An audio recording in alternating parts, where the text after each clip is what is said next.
Hi comrades, this is NSSR advocate, high court of AP and trial courts. మిత్రులారా, ఒక ప్రభుత్వ ఉద్యోగిని అతను సర్వీస్ నుండి డిస్మిస్ చేయాల్సినటువంటి సందర్భం వచ్చినప్పుడు as per procedure laid down by the government, ఏదైతే ప్రొసీజర్ ఏదైతే ఉందో ఆ ప్రొసీజర్ ప్రకారం అతని పట్ల ఒక ఎంక్వైరీ జరగాలి.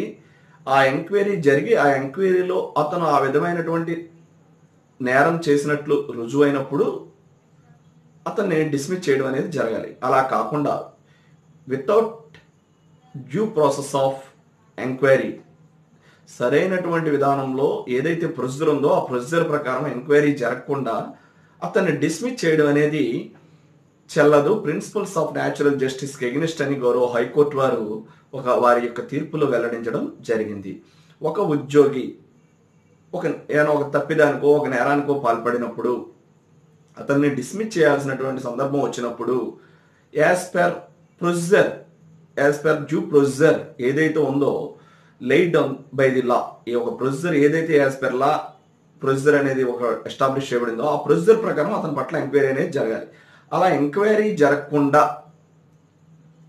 సరైన ప్రాసెస్ అనేది ప్రొసీజర్ అనేది ఫాలో అవ్వకుండా ఎంక్వైరీ చేసే సందర్భంలో అతన్ని డిస్మిస్ చేయడం అనేది చెల్లదు. It is against to the principles of natural justice అని గౌరవ హైకోర్టు వారి తీర్పులో భాగంగా వ్యాఖ్యానించడం జరిగింది. This is NSSR. If you have any problem please contact 9855 9095 9.